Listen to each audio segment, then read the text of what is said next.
first area, the first rows, is the same as over here because they delay it coming to the speakers in this area until it reaches this point here. It's probably the greatest outdoor venue of any concert hall anywhere in the world. This is how he does it. He sketches like a mad scientist, and then he turns it over to his model maker and his computer, and they come up with a model, and the model maker makes something like this, and this is sort of the finished product. And then they hire engineers to create the superstructure, excuse me, and this is the finished product. He calls this overhang, he calls this frozen music. And you see the overhang, the proscenium, not only protects the seats here. Some of these are you have to reserve them. You have to pay a fee for them. But 5 minutes before the concert starts, everything is open and free. You can go any place. And he says this is not only decorative, but it also reflects the sound into the audience. In 2004, the park was finally finished and they had the dedication. And the people started to gather. And the curtain was drawn. The curtain is a glass curtain because in inclement weather they can close it and they can use this stage as another room. In fact, they do a lot of things in the wintertime. They have cabaret, they have line dancing and all kinds of things. So the dignitaries came out, and we had Lois Weisberg, who was the head of cultural affairs, and this is John Bryan, the money man, Mrs. Pritzker, and Richard M. Daley. And I still recall what Mrs. Pritzker said. She says, "Isn't this spiffy?" She looked around, and how proud her husband would be to have this wonderful facility named after him. And then the curtains parted, and Carlos Kalmar and the 120-piece Grand Park Symphony played the Star-Spangled Banner. On another night, they had a gala of Broadway stars came, and they really packed the place. And sometimes they have light shows at night. And this is if you go later in the season when it gets dark during the concert, the Michigan Avenue wall of architecture lights up, and it's spectacular. It's just a wonderful place. Every year they have a gala for usually a Broadway composer, and this night they had a tribute to Stephen Sondheim. All these people came from Broadway to sing his songs, and he was in the audience, and he came up on the stage for a thunderous applause. In fact, last week they had Frank Lesser was featured. And about 2 years ago, they introduced the new conductor of the Chicago Symphony, the greatest symphony orchestra in the world. And who's that new conductor? Muti. And he came out. Come on.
It was like a rock concert. It was spectacular.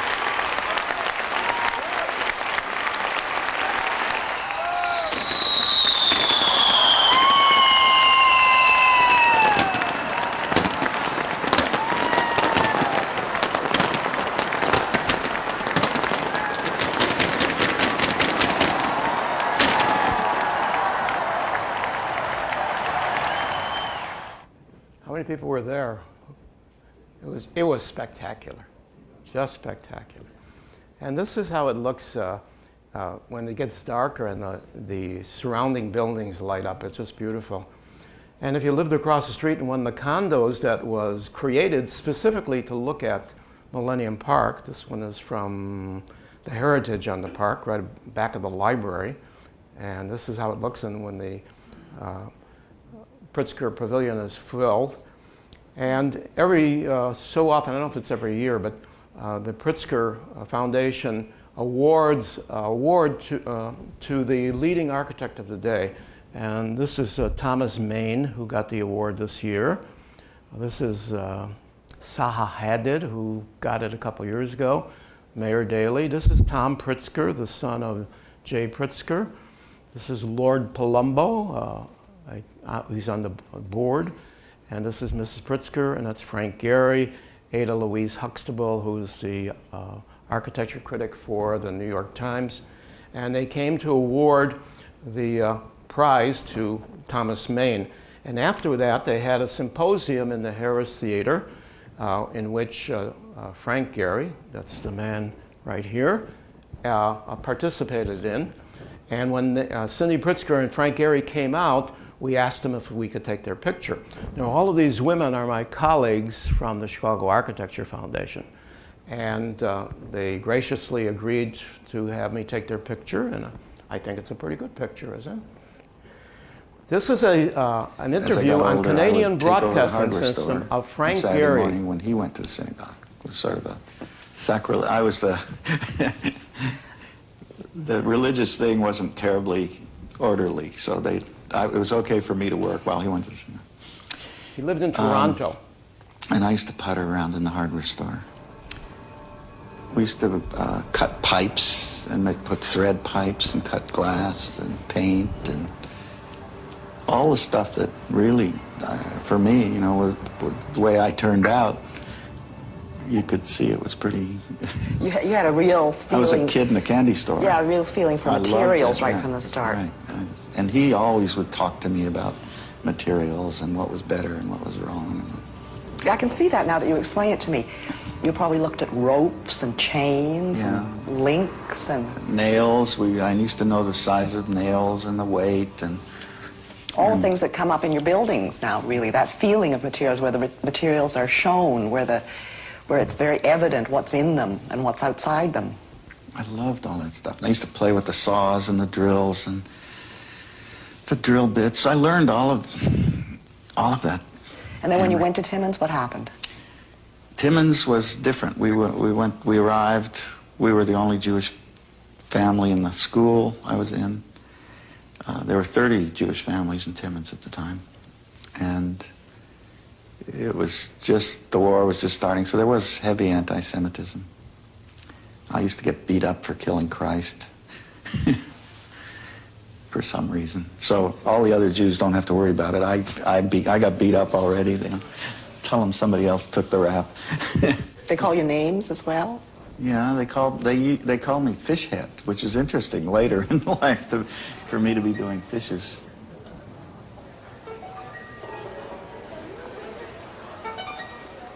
And then the move to Los Angeles. The thing I wanted to point out is they called him Fish Head, and fish have played an important role in his creativity. For instance, take this fish here. Bob, what kind of fish is this? It's a carp, right? It's a poor man's halibut, I guess. And he lived near his grandmother in Toronto. He was born in Toronto. Timmins is in Ontario. His father sold vending machines or something like that. And on Thursday, his grandmother used to go to the fish store and pick up a carp live and put it in a pail of water, which was not uncommon in those days. And she would bring it home, and little Frank, his name was Frank Goldberg at the time, used to sit on the toilet feeding it lettuce and watching the carp swim in the bathtub. And that's permeated much of the stuff that he does. You saw the proscenium arch of Pritzker. It's made up of scales, just like a carp or any other fish. And he's designed all kinds of fish sculpture, like that one, This is in St. Paul. And this is on the boardwalk in Barcelona, Spain, for the Olympics of 1992.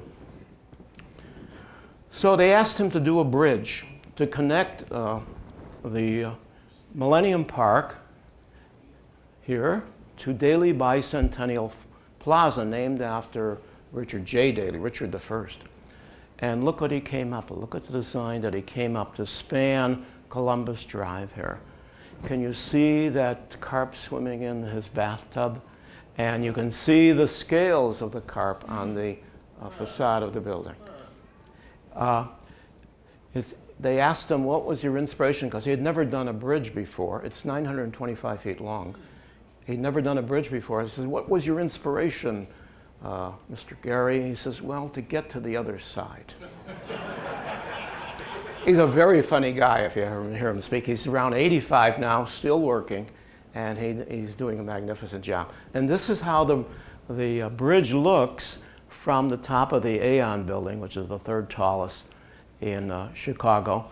And this was voted by Condé Nast magazine as one of the 7 wonders of the world. And here you can see the skin of the bridge and the skin of the carp. As we go around the corner, we come to the Harris Theater for music and dance. And it was the dream of the Harrises to provide a theater for the smaller dance companies and music companies, chamber music, in Chicago. They're playing in school auditoriums, and they thought they needed a first-class place. So they put up the money. Now, where did they get their money? Irving Harris and his brother Nissan lived in St. Paul, and they started a company to produce these products. Do you remember these products? I'm sure many of the women and some of the men have used this, but they hit it big with this. You remember this? Made a fortune. They did so well that they sold it to Gillette for $20 million. This was maybe in the 70s, 60s. And Irving Harris said, having money is a matter of luck. I didn't have anything to do with it. Not true. They were brilliant, both Neeson and Irving. And they took the money and they bought into the Pitway Corporation. Remember when everybody was running out buying smoke detectors? They made smoke detectors, and they made a fortune. And they sold it to Honeywell for $2 billion. And they weren't through yet. They then went into the Acorn Mutual Fund, which is changed into several other mutual funds, but they were very, very successful. And now he had to give his money away. He was getting on in years, and he said, I had more money than I needed, so I decided I could sit and observe it, or I could try to make a difference in a lot of kids' lives. And he concentrated on charities supporting children. It's good business to invest in children. And he says, making money is easy, but giving it away is hard. Fortunately for Irving Harris, he married a woman who made it easier for him to give away his money. Her name is Joan Harris. She is interested in the arts. She was the head of the cultural affairs for the city for a time. She is a concert pianist, and she was very interested in supporting these smaller companies so they would have a decent place to play. You can see all the children's charities that we're involved with, the Harris School of Public Policy at the University of Chicago, and the Aspen Music Festival. They were instrumental in creating that, and of course the Harris Theater. The Harris Theater is on Randolph Street, and you remember Montgomery Ward's law saying that you cannot build tall buildings on the lakefront? Well, they could build this marquee, but the theater is down here. And if you've been to the Harris Theater, you know you go down on the elevator or on the stairs. And it looks like this. Is 1,500 seats, wonderful sight lines, great sound. They even have a floor that has springs on it for the ballet. They have orchestras, a symphony is played there, chamber music. And just the first of the month, they had the Paris Opera Ballet, which hasn't been in Chicago ever. And 250 years ago, they created a ballet called Giselle, and they performed it. So let's see if we can get them to perform for us.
you ever see a human being fly like that?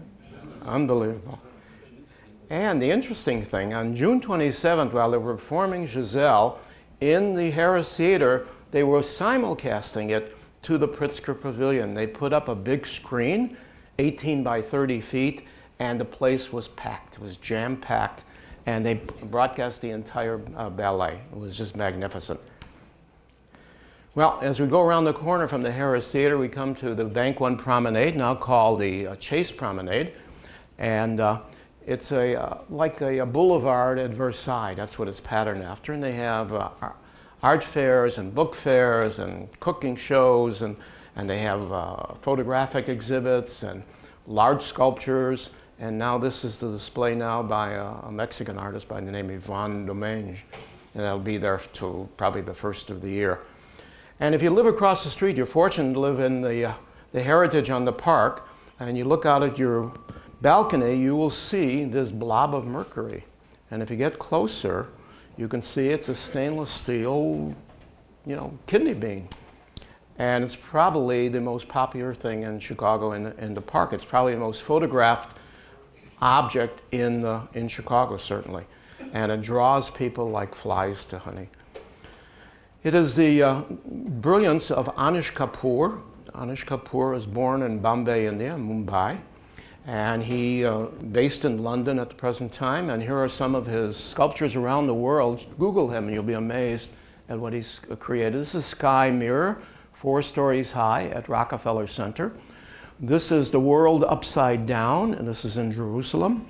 And this is his newest work. This is called The Orbit, was created for the Olympics that's going on now in London. Kapoor was born of a Indian father and an Iraqi Jewish mother, and I didn't realize that the Jews have been in India for centuries, and his grandfather and great-grandfather were the cantors of the synagogue in Pune, India, which is the 6th largest city in India. He calls it Cloud Gate. We call it the Bean, but it is Cloud Gate because it's like a gate entrance into the city. Here's the city here, where there are the clouds, and he prefers everybody calls it Cloud Gate. This is a superstructure underneath the 110 steel plates that have been welded together, and you can see the seams here, and they spent a year polishing them out so it's a mirrored surface, and you don't see those seams anymore. And in the center there is a dimple called the umphalo, which means navel in Greek, and I like to call it the jelly. It looks like a jelly bean, right? So if this was a jelly bean, then this would be the jelly button. And people just love it. Look at these reflections that you get. And here's a tour that was leading through the park, and I wanted to show you the seams before they were polished out. This is rough, and it took them a year and $13 million to do it. The total cost was over $20 million. And finally, in 2004, it was finally dedicated, it was completed, and so they had all the dignitaries come up. They have Donna La Pietra. Do you know who Donna La Pietra is? That's Bill Curtis's partner. This is Anish Kapoor. This is John Bryan, who raised all the money. This is the late Maggie Daley. And this is Kathy Cochran, who gave AT&T gave $5 million for the plaza. And they cut the ribbon. I ran over there and got a ribbon. And I also wanted not to be denied getting my picture. So there was a kid there, and I gave him my camera. I said, take my picture of Kapoor and me. Here it is. This is the ribbon, and it's signed by Anish Kapoor. And here's just a couple of random pictures. This is my grandson. And here's an artist who comes out every other day to paint the pictures. And this is the Bean sitting on top of the Park Grill, which is the only restaurant in the park. Pretty good, maybe $1 too much, but it's a good restaurant. And in the summertime, right now, they have a plaza, the McCormick Tribune Plaza, which donated by that charity. It's become a restaurant, and they have music on occasion.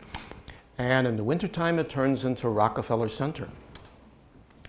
And at night, it is just spectacular. It's one of the greatest attractions in the city over the winter time. They rent skates there, and it's just lovely. And then we just have two more things to look at. We walk over toward the northwest corner, and we find the peristyle. The peristyle is very European, very Beaux-Arts. It's a double row of Doric columns, and it's a meeting place. But it's also being used to honor those people who gave $1 million or more. So we have, let's see, Krasny, I know, is from CDW. Here's Bill Curtis down at La Pietra. The Levy families in restaurants. Let's look at the next panel. Ryan is insurance, and Searle in pharmaceuticals, Stone and Containers, Oprah Winfrey, Sam Zell.